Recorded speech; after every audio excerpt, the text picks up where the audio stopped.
आखिरकार ईरान ने पाकिस्तानियों को निकालना क्यों शुरू किया है, जानेंगे क्या है मामला। तो वहीं दूसरी तरफ ये देखने को मिल रहा है कि भारत ने किस तरीके से तबाह किया वो सामने आ रहा है। जियोपॉलिटिक्स में बहुत कुछ चल रहा है, हमेशा की तरह जानने को मिलेगा बहुत कुछ। आइए जानते हैं इन खबरों को विस्तार से। चीन ने पाकिस्तान को भारत के खिलाफ इस्तेमाल करने के लिए अपने गोदाम से निकाल कर PL-15 मिसाइल दिया था, जिसका इस्तेमाल पाकिस्तान ने भारत के खिलाफ हमला करने के लिए किया, लेकिन भारत ने चीनी मिसाइल को बेअसर कर दिया। एशिया टाइम्स की एक रिपोर्ट में कहा गया कि भारत के पास कम से कम एक ऐसा साबुत PL-15 मिसाइल है जिसमें ब्लास्ट ही नहीं हुआ है। यानी चीन जिस मिसाइल को अभी तक गेम चेंजर मानता आया था, PL-15 चीन की नवीनतम बियॉन्ड विजुअल रेंज मिसाइल है, जिसे मौजूदा अमेरिकी M120D जैसी मिसाइलों का टक्कर का माना जाता है। लेकिन अब डिफेंस एक्सपर्ट का कहना है कि चीन की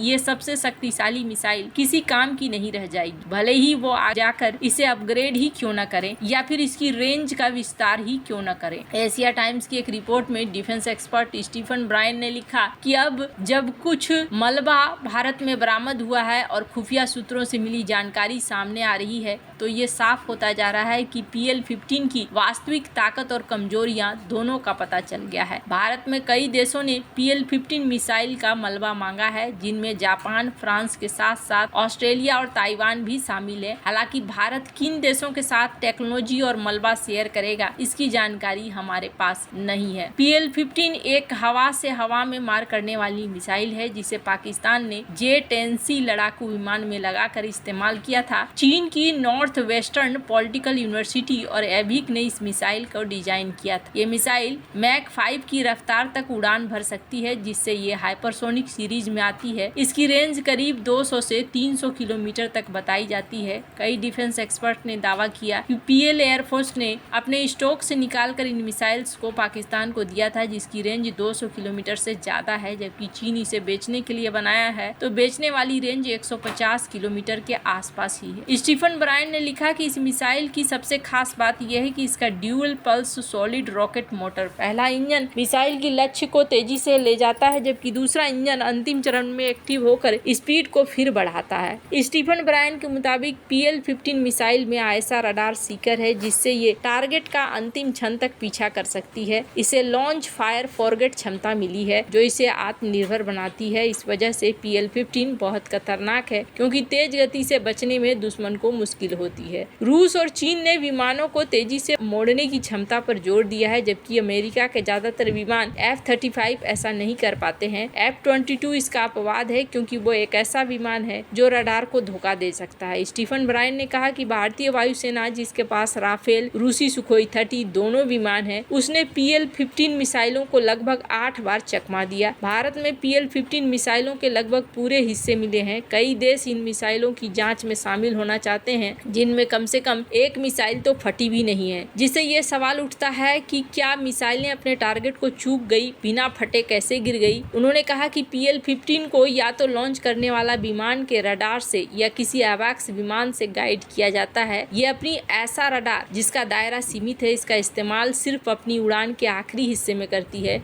लेकिन भारत के पास बेहतरीन रडार जैमिंग सिस्टम है। राफेल में स्पेक्ट्रा नाम का अपना इलेक्ट्रॉनिक वॉरफेयर सिस्टम है। ये सिस्टम दुश्मन के रडार को जाम कर सकता है। उन्होंने एशिया टाइम्स में लिखा कि भारतीय सुखोई 30 MKI में रूस का बनाया हुआ तरंग रडार, वार्निंग रिसीवर और इजराइल का जैमर पॉड लगा हुआ है। ये जैमर, जिसे एल्टा ने बनाया है, जो इजराइल एविएशन इंडस्ट्री का एक हिस्सा है, वो एक्टिव फेज्ड एरे तकनीक का इस्तेमाल करके खतरों का पता लगा लेते हैं और उन्हें जाम कर देता है। ऐसे में संभावना है कि भारत ने चीनी PL-15 मिसाइल को जाम कर दिया और चीन के मिसाइल न सिर्फ टारगेट को हिट करने से चूक गए, बल्कि फट भी नहीं पाए। उन्होंने कहा कि ये मुमकिन है कि चीन के BVR हवा से हवा में मार करने वाले हथियार, यहाँ तक कि PL-15 जैसे नए हथियारों ने भी ऐसा रडार और दूसरे गाइडेंस सिस्टम में लगभग एक जैसी तकनीक का इस्तेमाल किया। उन्होंने लिखा कि अगर BVR हथियारों के खतरों को कम किया जा सकता है, तो चीन के इस मिसाइल का भविष्य अब अनिश्चित हो गया है। तो भारत को एक बड़ा चीनी खजाना हाथ लगा है और चीन के लिए ये एक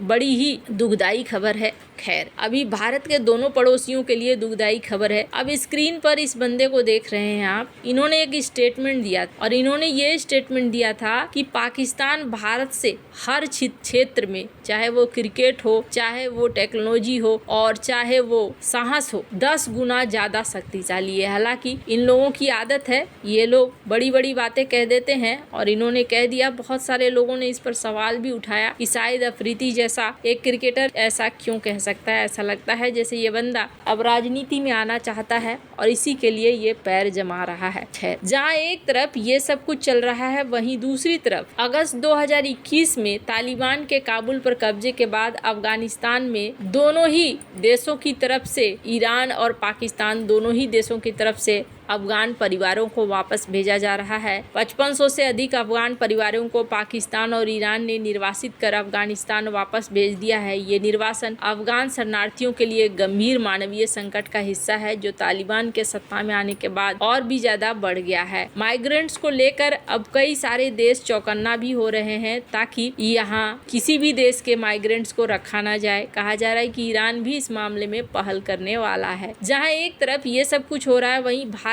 ने पहलगाम आतंकी हमले के बाद सिंधु जल संधि को स्थगित कर दिया और इस कदम के बाद सिंधु बेसिन में पाकिस्तान के डैम से पानी के प्रवाह में भारी गिरावट देखने को मिली है। 5 जून के पंजाब के बांधों में पानी का बहाव 1,24,000 क्यूसेक था। ये 2024 में उसी दिन 1,44,000 क्यूसेक से कम है। हाल के आंकड़ों में खैबर पख्तूनख्वा में तरबेला बांध में भी कम पानी देखने को मिल रहा है। हालात और भी बदतर होते जा रहे हैं। पाकिस्तान मौसम विभाग ने 8 जून से भीषण गर्मी की भविष्यवाणी की है। पंजाब, इस्लामाबाद, खैबर पख्तूनख्वा, कश्मीर, गिलगिट पाकिस्तान में सामान्य रहेगा। वैसे संधि प्रोटोकॉल में एक बार फिर से विचार करने के लिए कहा गया है। भारत इस बात पर अड़ा हुआ है कि राष्ट्रीय सुरक्षा कारणों से सिंधु जल संधि स्थगित है। भारत ने अपनी स्थिति साफ करते हुए कहा है कि पानी और खून एक साथ नहीं बह सकता है। बता दें, पिछले महीने पाकिस्तान ने कहा था कि चिनाब नदी में भारत की ओर से कम आपूर्ति के कारण संकट पैदा हो गया है। इसकी वजह से खरीफ सीजन में पानी की कमी हो गई है। पाकिस्तान ने भारत की कार्रवाई को युद्ध जैसी कार्रवाई बताया और कहा कि पानी को लेकर अगला संघर्ष शुरू हो सकता है। 27 मई को गुजरात में एक रैली में बोलते हुए प्रधानमंत्री नरेंद्र मोदी ने भारत की हालिया कार्रवाइयों का बचाव किया था। उन्होंने दावा किया था कि देश ने बुनियादी ढांचे के रखरखाव में दशकों की उपेक्षा के कारण लंबे समय से अपने हिस्से के पानी का कम इस्तेमाल किया है। पीएम मोदी ने टिप्पणी करते हुए कहा कि हमने अभी तक बहुत कुछ नहीं किया, हमने बस बांध को थोड़ा खोला है, उसकी सफाई कर दी है, ये डरे हुए हैं। खैर, अब